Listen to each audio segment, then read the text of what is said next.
Hello everyone, welcome back to Blue Ridge Silverhound, and today on What's It Worth, we're going to take a look at one of my modern key date coins, and that is the 2009 Roosevelt dime. Alright, so there is no denying that this coin right here, along with the 2009 Jefferson nickel, made some headlines during its day. It's hard to believe this coin is already 10 years old, but if you did find one, alright, the big news about these coins is that they are low mintage. So before we get started, as always, if you love the content, please give your boy a great big like. Feel free to share and subscribe this information if you so choose. It's a lot of great stuff. But like I had mentioned, this coin is low mintage, but how low mintage is it? Okay, and then sometimes seeing it visually on screen would help. So here's the mintage figures of not only the 2009, but I've also added in the 2008 mintage figures for both the Philadelphia and Denver minted coins, along with the 2010 P&D coins as well, just so you can get an idea of how crazy low the 2009 coins are compared to the coins before and after. Alright, so as you can see, the 2008 Philadelphia had a mintage of 391 million. It's quite a few pieces. But the year before that, it had over $1 billion. So you could see kind of the trend of the mintage going down as we approach a time where, you know, we would consider it to be a depressing time in the economy. All right, so we were kind of heading into that recessionary point. 2008D, you could see the mintage of 624,500,000. All right, and then let's go ahead and jump into those figures for 2009. The Philadelphia, we see 96,500,000. It gets really low. The Denver minted variety, 49,500,000. And then we jump back up in 2010. The Philadelphia, we look at 557 million. The Denver minted coin, 562 million. All right, so you can see that huge discrepancy between 2008 and 2010. I mean, it dropped off quite a bit. So, did you discover one of these coins? With that information, are these coins worth more than some of the other coins? Okay, it's kind of hard to say because it is modern. Some people associate modern coins as not being worth a whole heck of a lot. But we're going to change that right here today, because the information I'm going to give you, it's kind of exciting. And it's something that you want to keep on the back of your mind as you're searching through your change. So we're going to go ahead and start out with the 2009P. Alright, so these coins, right out of the box, right out of the mint, are well struck. Okay, very rarely are you going to see any with bad strikes, mushy strikes, die cracks, things of that nature. So these coins are going to look pretty nice. Even to this day, 10 years later, I still find brilliant uncirculated examples of these coins coming right out of pocket change, or if you're an avid coin roll hunter, you'll see these come out in really nice shape out of there as well. So on the reverse of these coins, okay, one of the key points to collecting Roosevelt dimes, or making money off of them, whatever your motivation may be, is those bands on that torch. Okay, so there's two sets of bands, one on the top, one on the bottom. All right, so they're the bands that hold the what they call fascies, or just, you know, sticks together. And if you have a fully defined line that separates both the top and bottom bands, they call that a full torch or full bands. So these coins will command much more money, okay, on the secondary market. Now the secondary market, you know, can be like on Facebook groups, it could be eBay, it could be, you know, if you sell on Amazon, that's another choice. But, you know, this coin right here, if it's well struck, like really well struck, where you can see actual defined bands, all right, you have a really nice coin. Now, what type of people will buy these coins? Okay, now if they're raw means they're not professionally graded like a company through like PCGS or NGC. Okay, these coins typically raw will be purchased by collectors that like to fill it into an album. All right, not getting into the graded part until a little bit later in this video. But let's go ahead and talk about value. All right, for circulated coins that exhibit a little bit more wear than traditionally what most collectors would look for, these coins on average sell between 50 cents and $1.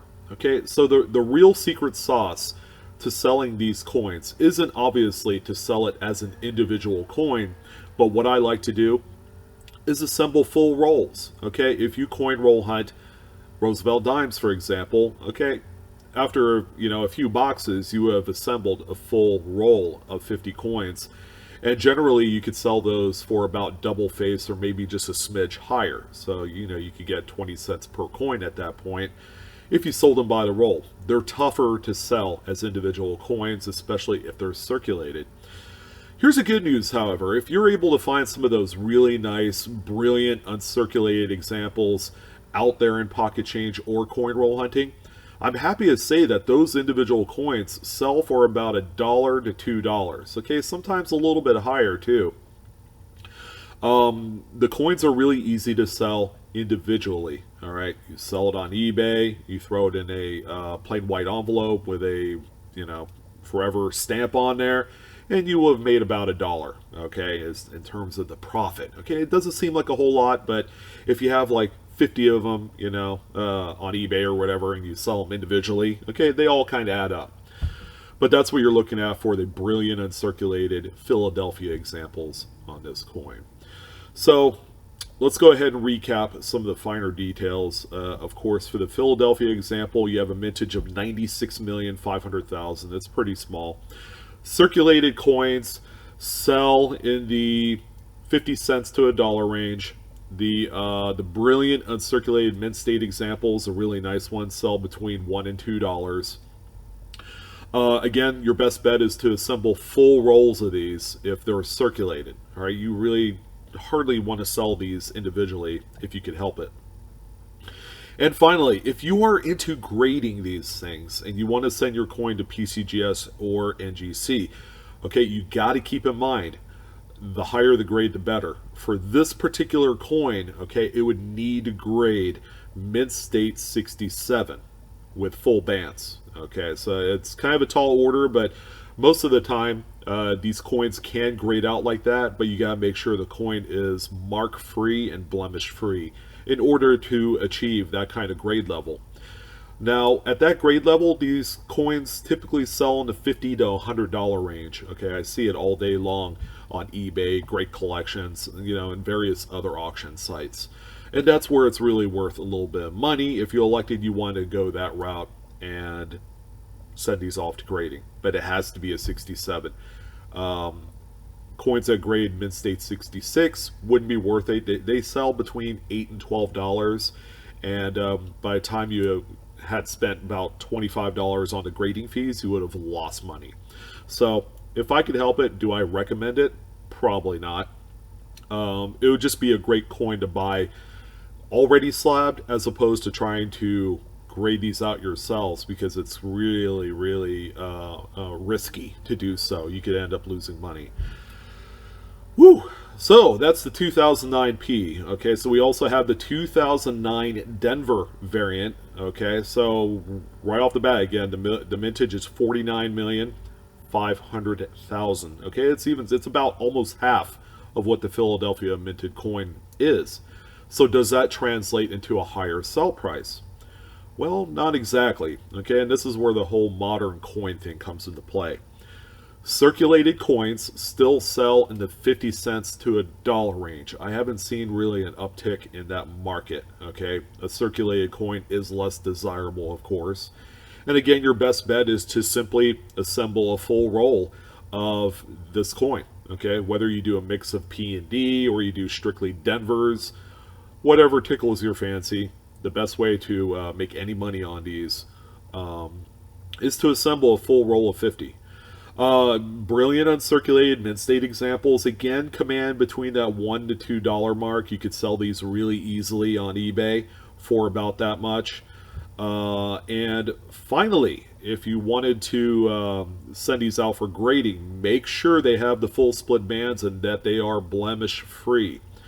Mint State 67 with full split bands is going to be the key in order for these coins to have any sort of value. Now again, it's a risky proposition to send coins like this to those grading companies, because it's going to end up being about $25 a coin by the time you factor in the fees. It can get really pricey. But all on its own, you have a coin that people are looking for to fill into their albums. So they have some market value out there. So let's go ahead and recap this coin right here. And again, 2009 Denver. All right, you have a mintage of 49,500,000. It is the lowest mintage business strike coin in the last probably 30 years. Okay, it's a really phenomenal coin, and people are actually hoarding these. Circulated examples again sell between 50 cents and $1. If you have found a brilliant uncirculated mid-state example, which again, not hard to do, as dimes in general see very little circulation, you could get about $1 to $2 a piece for each one of those coins. Again, album collectors want this coin for their collection. And finally, graded coins. Mid-state 67 full bands is the target. Anything lower than that, it's not going to be worth it. Again, you're looking at coins that command between $50 and $100. If there's a mid-state 68 full bands in any of these coins, okay, they're going to be worth about $500-$600 in the secondary market. Again, that's a really tall order, and it's very rare to see a 68 in this coin. But anyways, that is your 2009 Roosevelt dime in a box. All right, as you can see, the coins by themselves have some value. Okay, now how you market them is going to be your choice. Again, the circulated coins, you definitely want to assemble full rolls. That's the only way that you'll make it worth your while. You could sell individual Roosevelts, again for a buck or two. Which in the grand scheme of things is not too bad. That's a pretty good deal right there. And graded coins, I don't recommend anybody doing it, especially these moderns. Even though this is the modern key date in Roosevelt dimes, it's a tough one because it's not like they have a drastic price increase, because of the low mintage. But I hope you guys had found some value in today's What's It Worth on the 2009 Roosevelt dime. It was a lot of fun. Again, as always, come check me out on Facebook, Instagram, and Twitter. And if you guys have questions, comments, would love to hear them. Tell me what you think about this coin. Tell me what you would like to see different about these What's It Worth broadcasts. And as always, give Blue Ridge a like if you enjoyed today's content. And feel free to share and subscribe. You guys have a wonderful day, and I'll see you on the next one. You guys keep hunting.